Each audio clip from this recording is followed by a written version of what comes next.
So the session is childcare during COVID-19, balancing precautions while building interactions to support language development. And that's what we're going to be focusing on. For those of you who may not be as familiar with Hanen, perhaps not having been to one of our sessions before that we do offer here in the city, I'll just let you know that we're in a nonprofit organization that typically all work downtown at Bay and Bloor. But since last year, we're all in our homes, and that's where I'm obviously working on today. But our mission is really to support children's language development, early literacy development, but we do that by supporting those individuals that actually are the ones that interact most often with children. So we do a lot of work with training parents, and my particular area is doing a lot of work together with early childhood educators to really look at how we can best support children in early childhood settings. Some of you may be familiar with our resources. All of these are available on our website with more information about them, and if you chose to get them, how to purchase them. But we have a number of guidebooks, many of which are targeted at parents and some of which are targeted at early childhood educators. The strategies that I'm going to be talking about over the next couple of hours come particularly from our Learning Language and Loving It program and guidebook, and also to some extent ABC and Beyond. Both of those are materials and programs targeted at early childhood educators, as well as the 3 books you see on the bottom there, the blue, the green, and the yellow, which are also other versions that look at strategies that we can use in early childhood settings to foster language and literacy development. I'm Ready, It Takes Two, More Than Words, and Talkability are really targeted at parents, but again, there can be information in there that can be useful to you as well. So what are our objectives? First of all, I think we'd like to try and get a handle on what are some of those barriers, some of those challenges that have been thrown our way over the last year that have made it difficult for us to have the kind of high quality responsive interactions that we really want to have with the children in our care. And then we want to look at, okay, what can we do despite that? We can't change the pandemic. People smarter than us are having a hard time with that. It's here. The precautions are here. But what can we be aware of that will help us provide the best experiences as possible for the children in our centers? And also, we're going to look a little bit about the whole collaboration piece, because some of you are consultants, some of you are early childhood educators. And the idea is that consultants and educators work together, especially around children who might need some extra support or who need some extra support in your classroom. And as we're going to be discussing, unfortunately, the distancing and precautions of the pandemic have really interfered with some of those consultations that we've been used to receiving.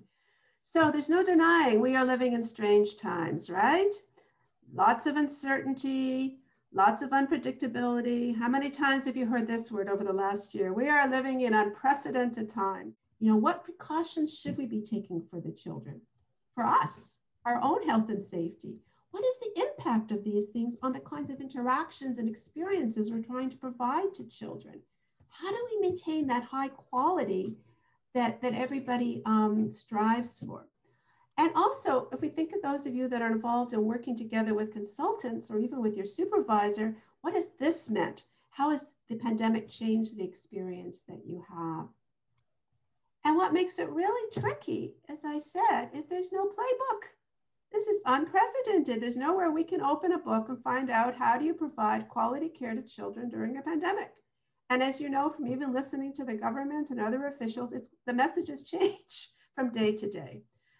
However, it's not all that bleak, because actually we can keep calm if we know about our superpowers. So I think whenever we're faced with an unprecedented situation and nobody has the real answer, we can have to go back to what we do know to be true. And these are what I'm going to call our superpowers, because there's some things that we know are true about our interactions with children. And we know there are some things that have to be true about the interactions that occur between consultants and direct providers as well. And it's kind of unfortunate that I think at the beginning of the pandemic, this was the term that was thrown around a lot, right? Social distancing. Because it really isn't social distancing. We don't want to take the social out of it, because social implies relationships. And relationships are what are going to pull us through this. And that's why I much prefer the term physical distancing, as challenging as that even is. So these are relationships we have with children and what we know is true, what is important about those relationships. And these are the relationships that occur between staff and supervisors and consultants, and what we know is true about that. And I think, you know, you talk about getting in touch with your feminine side or your darker side. We need to get in touch with what those superpowers are. So we hopefully can draw upon them, what we know about relationships, what we know about consultation, and see if we can hold on to those truths, even though we might have to do things a little bit differently. So in terms of our interactions with children, we have the different precautions we have to take. And as we've just heard, that, you know, this restriction in some cases on site visits, on the ability to observe. And even when we can do the video observation, we aren't able to get in there as easily and model for educators. All of that makes life a little bit more challenging. But, you know, what do we know? What are our superpowers? We know if we can hold tight to what's important about quality interactions with children, and knowing that we have a bit of an opportunity with the smaller groups, even with the precautions and the distancing and the mask, hopefully we can maybe compensate if we know what's really important to try and achieve. Similarly, if we look what's really important about a strong collaborative consultation, maybe we can try and get around some of these barriers. Certainly technology has given us one way to do it in some centers. And again, there's a bit of an opportunity, because if you're going to do a virtual consultation, that means that educator has to come out of the room to have that consultation with you. And, you know, one of the challenges is often with in-person consultation, right, is we go in and we try and grab an educator's attention while she's surveying that, you know, 24 children don't escape. So there's a little bit of a positive there, that we might have a little bit more of undivided attention of an educator during those virtual consultations. So, you know, we have all these, you know, things coming against us, but hopefully we can do what we know about quality interaction, what we know about quality collaboration, to compensate for some of these barriers that COVID has put in our way. And ultimately, if we start to think about interactions with children, obviously interactions with families are also important, but within this seminar, we're not going to be addressing that. But certainly when we look within the interactions with children, this is what counts, right? Research study over research study from 2002 to the present has shown that it's the interactions, the talking, the conversations that we have with children all through the day. And that's why, you know, my friend here who talked about being the screener, your role is still so important, because you have an opportunity to have those conversations. And, you know, when we look at quality, many of you probably are aware of this, there's two broad classes of quality. There's structural quality that has to do with the actual environment, and there's inter-process quality, which has to do with the interactions that are actually happening between the adults and the children. And quality is critical, right? We know this. Not only is it critical for language development, which is where I come from as a speech language pathologist at the Hanen Centre, but for literacy development and social skills and cognitive development and play and school readiness and behavior. Many studies have shown that it's high quality centers that really contribute to that, where there's these high quality interactions. And COVID or no COVID, we're still destined to try and do this, right? We want to provide the kinds of interactions that are really going to make a positive difference for children. So when we look at structural quality, we're talking about things like the number of children, adult-child ratios, the kinds of activities in the room, how child-centered, how much can we follow the child's lead and interest, and of course the size of groups. So clearly numbers have been affected, and ratio, because you're being asked to include children in smaller groups, and many times this has affected ratios. We have more adults relative to the number of children. Certainly in materials and activities, right? There's certain things you can't even use, things have to be cleaned, can't use sensory activities. And even the child-centered focus, we can't just go with whatever children are interested in, because we are limited by the kinds of activities we can provide. And again, clearly group size. So there's not surprising that we are so impacted and feel so lost, because the way we used to try and provide structure and quality, things now have to be thought about a little bit differently. So all of them really. But again, as important as the structure is, you guys are still there, and you are the most important thing, because obviously we need a good structure, we need setup, but ultimately it comes down to the interactions that are happening between you and children.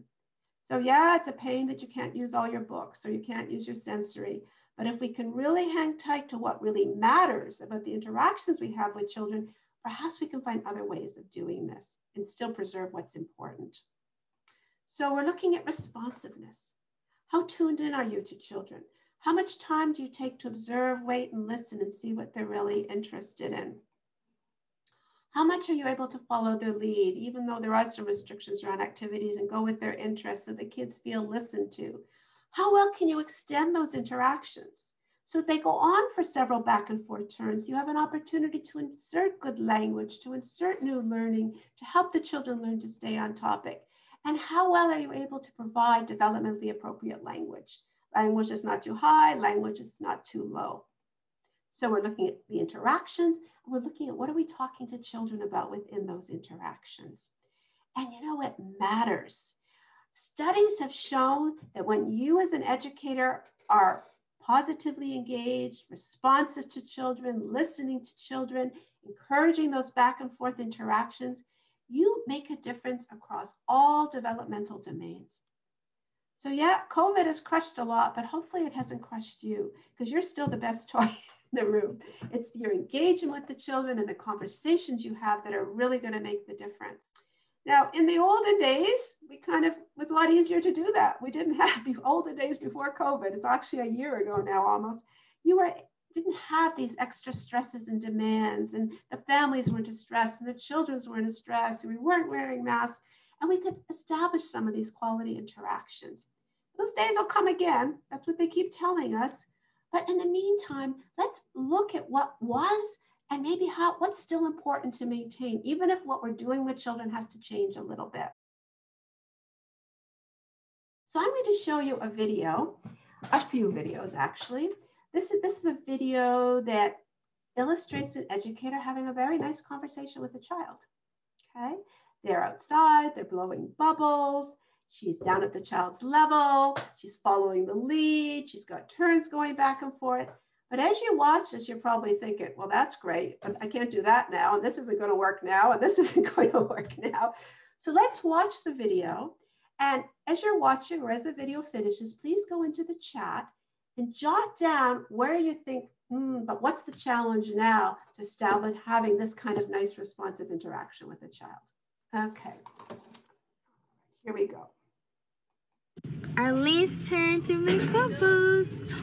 I see a bubble over here. You want to pop it? Pop. Pop. I have a big one. Oh, you popped the bigger bubbles. Arlene popped a small bubble. Connie will dip in the bubble bottle and we'll make more bubbles.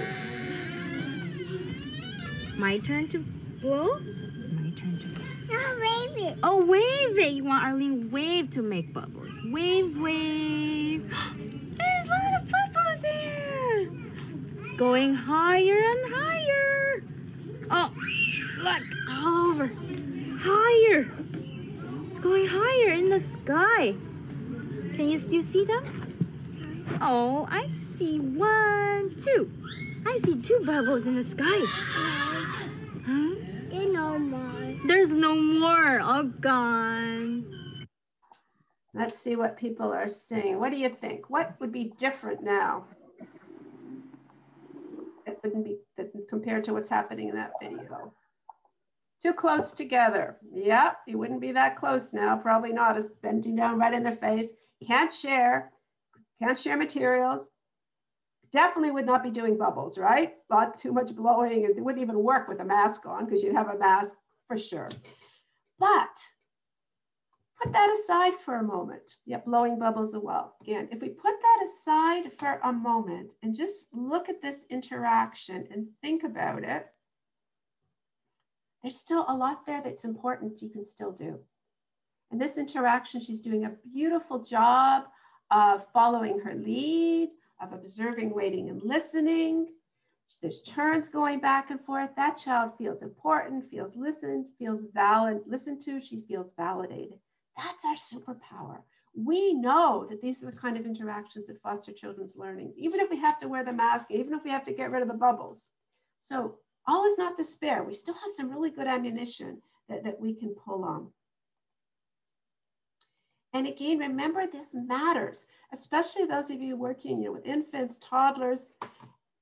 Research has shown that the more children have an opportunity to be engaged in that back and forth turn taking, 10 years later, the children that had more experience with back and forth turn taking had stronger language comprehension, receptive language, expressive language.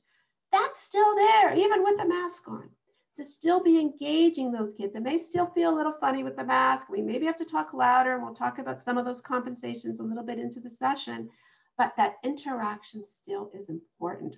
You're probably familiar with this term, serve and return. The idea that, the child, you throw out, the child responds, you respond to the child. That's what we're talking about here. Back and forth interactions that keep the child engaged with us for a few turns over a topic. And there was some really exciting research that came out within the last year or so that showed that children who have had more experience with back and forth turn taking, that means going beyond a child showing you something and you say, oh, nice car, and moving on. That means engaging the child back and forth in a few turns around that car as you say, they say, you say. Children who have more experience with that have changes in their brain compared to children who do not have as much experience. The part of the brain that gets more developed is called Broca's area. It's the purple section in your slide. And that's the part of the brain that has to do with higher level understanding and coordinating different information. So again, I'll go back to my friend who's the screener, and those of you that are spending time and just, escorting children in or escorting children out, those conversations that you have matter. You are playing an important role as you're feeding that brain development as a child becomes engaged in those back and forth conversations. So let's take a look. How many here work with infants? Can I just see show of hands? I'm going to put your hands up. Some of you in the infant room, a few of you do. Okay, so a lot of time spent diapering, right?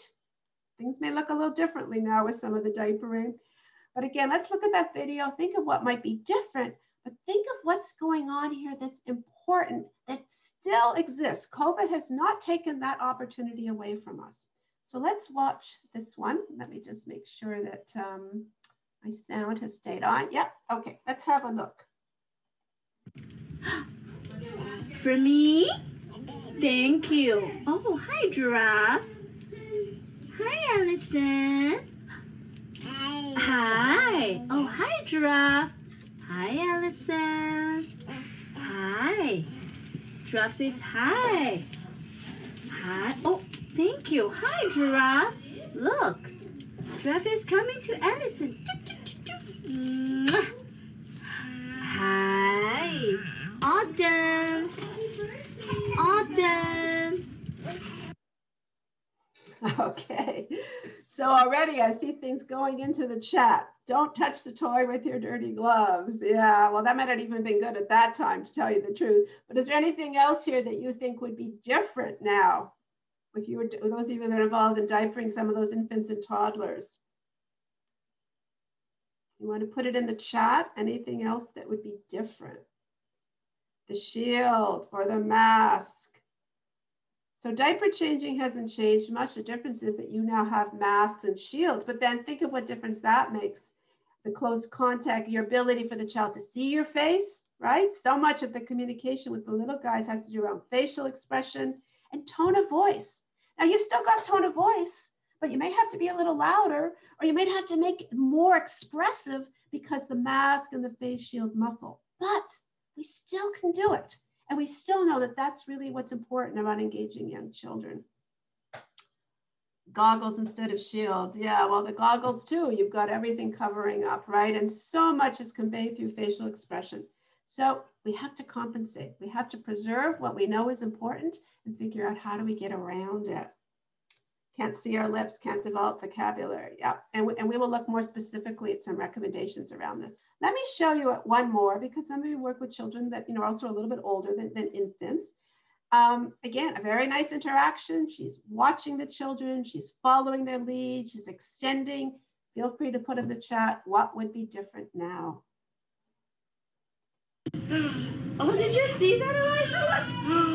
Bubbles, go! Plop! Plop! Plop! Oh, it's not coming down. It's still stuck in there. And you have it on your hand. You're going to help it come down? On your hand. I have it on my hand. 5.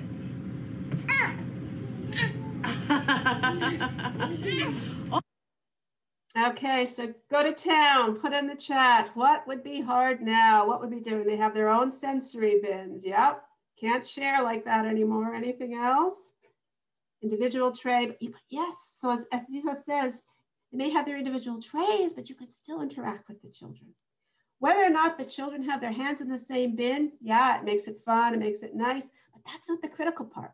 The critical part is the way that educator is responding to each child. You may need to move your eyes around a little bit to notice all the bins and to see what each child is doing. And it's a little harder to maybe get collaborative play, but your role could still exist as this educator is doing, validating what the children are doing, following, keeping the interaction going. And as we have these extended interactions, we have an opportunity to add language, to add vocabulary.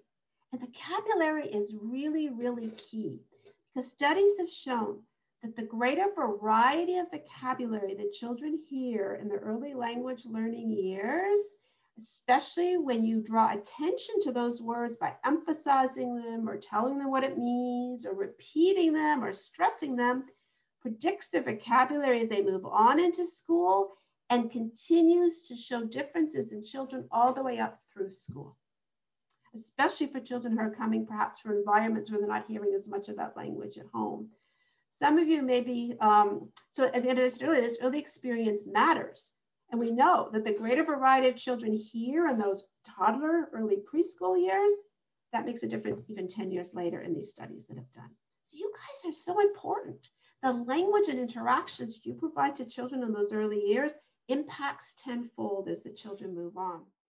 So let's take a look at this one. This is one where not only is the educator being responsive and following the children's lead and keeping the interaction going, she's actually adding new words. So listen for the vocabulary that she adds for these toddlers. And again, feel free to go to home after in the chat with what would you have to do differently now because of COVID. So let's have a look at this one. Are you cleaning my baby? Yeah. Is my baby dirty? His face is dirty? Michelle? I did. You're cleaning the baby too? Oh, I like how you're cleaning the baby's back. Baby's back. Baby's arm. Michelle's gonna do baby's arm too. Arm. I'm cleaning his arm and his other arm.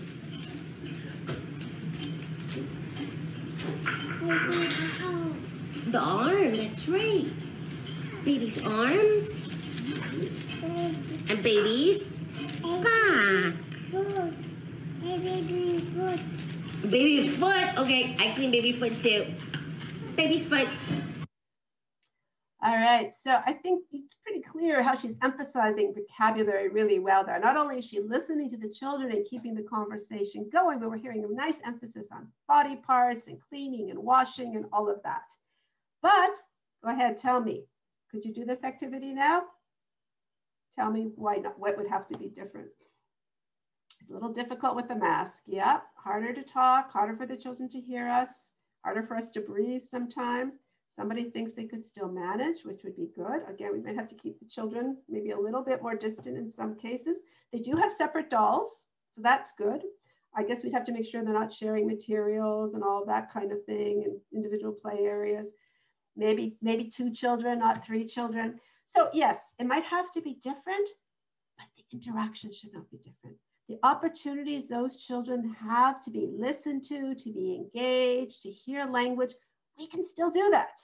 We just have to figure out how to compensate a little bit for how the activity setup might need to. Let me show you another one with some older children, because I know some of you are working with older preschoolers or kindergarten children. And again, I'd like you to watch to see what this educator is doing, not just in terms of engaging this child in a lovely conversation and following her lead, but listen for the new vocabulary she introduces and how she highlights it. And again, think about, could you do something like this now? Spatula. It has a flat, it's flat, it has a flat surface. And this one is a ladle. It's like a bowl. see this one is flat, this one is curved. Yeah, have you seen Mommy use a spatula at home? Yes, you do. Oh, It's a big one. bigger than this one? Yes. And what does she use it for? To cook. To cook. Do you know what kinds of food she cooks a spatula with? And Dad cooks it with a waffle. Oh, with a waffle. And you flip it around. Oh, you use a spatula to flip the waffle. What do you use a ladle for? Waffle. Waffle? Ah! Yes, we use the spatula to flip the waffles, and we use the ladle to scoop out the soup. All right, so I'm seeing one of the issues that your home center isn't open now. So there's less material that's out. Some people are commenting on the great labeling. She's labeling everything and she's making connections, right? Between what's here, what the child does at home. So when we talk about vocabulary, it's not just about throwing in some words, it's about building the child's concept around that word. And the more you can connect it with things that are already familiar to the child, the better it's going to be. Great fun, great conversation. So again, maybe less materials. And, you know, listen, right now you'd have to spend another half hour washing all that stuff after, right? Or somebody would. I get it. It takes your time away. Maybe the kids can help you. I don't know. But these exist, but hold fast to those superpowers. Look what we can do, even if there's less materials, even if we do have to spend a time washing. We're still in a great position to have conversations with children, provide them with vocabulary, ladle, spatula. I mean, these may not be words that we use every day, but you know, the more words children know, the greater their understanding of vocabulary generally, the more curious they are about words. And that's what we really want to build into children. So really important, those conversations. So vocabulary is important. What else can you do when you're having these conversations, either with a few props, maybe outside, walking children in, doing their temperature? We can take the child beyond the here and now, especially as you're moving from toddlers into preschool, even more so into kindergarten. It becomes really important for children to have conversations beyond what's exactly in front of them. We see that happening to some extent with Isa as she talks about the ladles and spatulas and the waffles that this child makes at home. But this is a very important advanced use of language that children need to develop. So hearing explanations of things, telling stories from the past, talking about things that aren't there, talking about things in the future, pretending, imagining, speculating, wondering about things. All of that is really important. And not only is it important for language development, but those kinds of going beyond are really important for literacy development. Because you think about it, when you read a book, it's about what's not there. It's about your ability to use language to represent things that exist or don't exist somewhere else. And in fact, studies that have been done to look at what predicts children who are strong in literacy, for sure it's exposure to books. And I know we're going to talk in a minute, that's been a bit hampered in some of your centers too, as you've had to be much more discerning about what books you can let the children to handle in some cases. But it's, here it is again, conversation. It's children who have more conversations with books, without books, and hear more vocabulary. These are the children that end up being the strongest readers and writers. So I guess I'm sounding a bit like a broken record, but I'm just trying to show you that your superpower is the conversations you can still have with children, even though we might have to do things a little bit differently sometimes. And again, we're seeing these differences all the way up through school. So let me show you this one. This is the same educator you just saw with the spatulas and the ladles, but now she's reading Chicka Boom Boom. I'm sure many of you are familiar with this book. But as she's reading it, she's not just reading the text. She's thinking about the importance for these preschoolers to have opportunities to talk about things beyond the text, to relate it to their own experience, to engage them in back and forth interactions. Now, again, your book reading might look a little different. You might be wearing masks, so feel free to put in the chat, you know, what's going to be, what you would have to do differently. But watch to see, what does she encourage the conversation to deal with? Explaining feelings, talking about the future, informing, more information about the past, pretending. Project means sort of putting yourself in someone else's shoes or in a situation you've never been in. So let's watch this Chicka Boom Boom conversation and see what you think. Yeah. Where will H go? He's going where? He's going where? China. To China. Have you been to China, Lucas? No, go my home. You go to your home. How about you, Ivy? Have you been to China? Yeah. You have been. I haven't been to China. Olivia, have you been to China? No. Oh, it's only Ivy who's been to China. You think H will go to China? Well, let's see. All the letters are on the ground, but A and B and C all fell down. Okay, so were you able to see her going beyond? You know, if you feel you can put in the chat while you're doing that.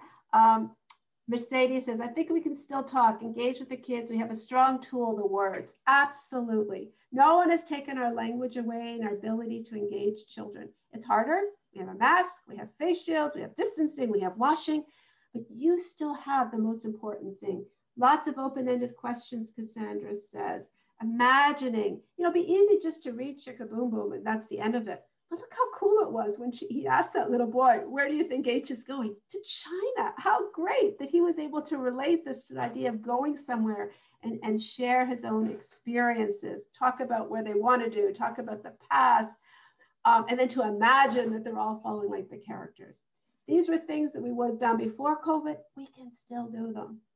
Maybe we have to be, you know, the choice of books isn't as great. Maybe we have to think it out, but our goal still is to engage children with this way. And books are an amazing way to do it. Children are more adaptive compared to us adults from Saba. Yeah, they will adapt. So if we can throw aside some of these barriers that are getting us stuck and focus on what's really important, we maybe still can do okay. We'll come out of this relatively unscathed, I hope, at the other end. The other thing you saw Issa doing in that particular video is what strategy we talk about in our learning language program, which is scanning. And SCAN is an acronym for the idea that we want to involve all the children in the group. And here is, as you've been saying, is where COVID has given you a bit of an advantage, right? Because many of you are dealing with smaller group numbers, even if the kids do have to sit a little further apart in some cases. So the idea of small groups, in this case, it's to select the right activity. In this case, it's the right book. And really, as you saw with Isa, and I'll show you also with Michelle, really noticing where the children's interest is around those books and trying to develop interactions around that. Now, I'm going to show you this one as well, because I want you to think very carefully about, could you share a book in exactly this way right now, or would anything have to be a little bit different? So let's have a look. Mommy Tiny, Betty Hatter. Berries. Yum, yum, yum, yum, yum. Yum, yum, See yum, the berries? yum, yum. Red berries, purple berries. Look. Mouse. Are you eating the mouse? Oh no! We don't eat the mouse. We eat the berries. We can eat the berries. Ready? Hallie have a berry? Chloe have a berry. Oh, the berries, Chloe. Oh no. All right, so go ahead, take a moment in the chat to say, would anything have to be different? Okay, so Saba says maybe just 2 children, not 4 children. Okay, anything else need to be different if you were going to do a reading like this now? More props to reading, make the books easier to sanitize. Yeah, there's a lot of touching of the book here. Not a hardcover book. It's got to be something that's washable. You can't touch the book. Wouldn't encourage them to eat the book. Yeah, so, but what is important here? What's important is the children are being allowed to initiate and show what they're interested in. What's important is the teacher is following their lead and she's developing a little conversation and they're listening to each other. That's what's important. So then we have to start to think, how could we design a book experience that would still include those important ingredients, but still respect precautions? So anybody have any ideas on that? If you'd like to put it in the chat. How could you still achieve this? Maybe can't touch the book. Has to be a certain kind of book that can wash. Any thoughts? laminating the books. So I think that's something you've all been very clever about, is trying to find books that are either washable or laminate. Trouble with a lot of the washable books is many of them are early board books that don't work as well for the older children, but some of even the later developing books have been converted to board books. Tablets, again, the touching might still be an issue. Props, something washable, props. And also I think looking at big books when you've got them, right, where kids don't necessarily touch them, but if you only have 2 or maybe 3 children, you might be able to at least see where they're looking, because that's what's important. You want to pick up on the child's interest. Props, again, something they can hold up. So it really depends on the book and your own creativity, but you've got to start with the goal, right? The goal is the child has a chance to initiate and show you what they're interested in, that you can notice what the child is showing you, and you can develop a little conversation around it. And if we set that as a target, often we can figure out a way to get around some of the limitations we have in fact had on books. So as we've looked at these videos, we've been hearing, you know, masks are definitely a challenge. Physical distancing is a challenge, either it's with you or even with the children. Restricted activities, some things we just can't do. Cleaning procedures, you haven't, you know, I think from what I hear is that's a tough one because it takes you away. Every time you do something, you got to clean the stuff, or someone has to clean them. You want to limit the number of props because of that. Time spent on morning screenings, although we've talked already about even building some conversation time into that could be a positive. And even frequent absences. I mean, staff's absences as well as children's absences, right? We have this lack of continuity, which again brings us into something that somebody raised at the beginning that we're not spending as much time on, but it's communication with parents. You know, if a child has a sniffle or cold and has had to stay home for a week or 2, and then they come back, you know, we have to really think about that communication with the parents so that we know where to pick up and what's happened in the last 2 weeks, in addition to sharing with the parent what's going with us. So all of these definitely are challenges. But as we started to think about it, we are creative people, right? We are survivors and we do have superpowers. So I think as long as we can hold on to what we're trying to achieve, all is not lost. We may be able to figure out different ways of doing things that are still going to allow us to feel we're doing well by the children. So just really, you've come up with a lot of these ideas already, but clearly with masks and face shields, it is hard. I know. I mean, I don't go out much. I basically do no frills and shoppers. That's about it. But again, I wear a mask, and even trying to talk to the cashier through the plexiglass, and I realize it's hard, but we've got to try to be even more clearly and loudly and enunciate and more slowly. Because things are muffled, it means the words kind of run together, especially if we're trying to tell a child a direction or to do something from a distance. It's never great policy to shout an instruction to a child at a distance, but it's even harder now with a mask. So I guess that compromise between the distancing, making sure you're close enough that children can hear us. Exaggerating our intonation, using gestures as much as you can. Even without masking, gesturing is really powerful with children. It helps reinforce the meaning. For kids that aren't listening as well, they see the visual. For children that have language delays, who are just infants, toddlers, they start to imitate some of the gestures. But now, again, that gesture can help make your message clear and draw attention to you when they can't see your face. Getting down to their level whenever possible. Again, try conveying expression as much as possible with your eyes. I mean, there is a difference between, you know, eyes that are smiley. So trying to be really emphatic. They're only going to see half your face, so don't worry about looking too ridiculous. But the more you pour into it, the more you will be transmitting. And we talked about this, really commenting on your feelings. We talked about some ideas around dramatic play, disposable, washable props. We heard about the Play-Doh example, you know, things that are washable or that can't be shared. Literacy, acting out stories with props, the washable books, making your own, laminating, all those ideas are really going to help to still help us continue to have quality conversation. And we've talked about this incidental conversations, maybe not the major cleaning, but maybe wiping off tables is something that children be around when you're doing certainly the hand washing, the drop-offs, the health checks, daily routines. They're boring activities, but nothing like having a child around to talk to about it. They can make it a lot more interesting and can provide some really good learning opportunities for children as well. So let's finish finish off by talking about this other challenge, and it's the idea with consultants. And whether you're a consultant or you're someone who has having a consultation from a consultant, things have changed, right? As we identified at the beginning, in terms of consultants' abilities to go into centers to observe and model, and also in terms of the actual consultations, many of which are probably now virtual. Again, the opportunity is that you can't really have a virtual consultation in the midst of working with your kids. So there's a little bit more dedicated time towards that, perhaps, which does help, but still lots of challenges. So again, let's think about what do we know that's important about collaborative consultation that maybe we can still preserve, even though we have to do a lot of it virtually without as much in-class presence. So what we know is that collaborative coaching has to be a partnership, right? It's a reciprocal process where both you and the person that you're consulting with have something to contribute. So your relationship is really important, and it sort of builds the capacity of the educator. And of course, the goal is to teach you, to give you some new behaviors that you can try that are going to create more success. So I want you to think about collaborations that perhaps you've had in the past, or even what some of the challenges are now.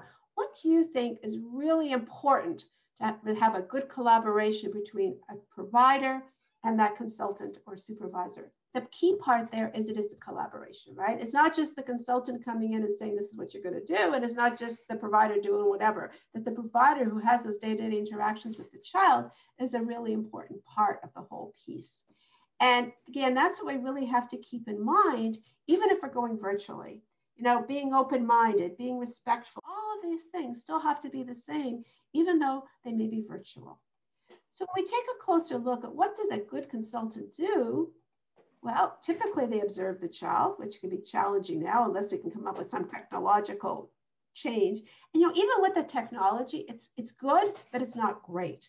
Because personally, even as a speech pathologist, you know, I can do an assessment of a child online and I can get a pretty good idea, but I don't think it's ever as good as me being on that, taking 5 minutes on the floor with the child and really getting a sense of how that child responds. So that means if the consultant can't be in there actually doing things, who becomes more important than ever?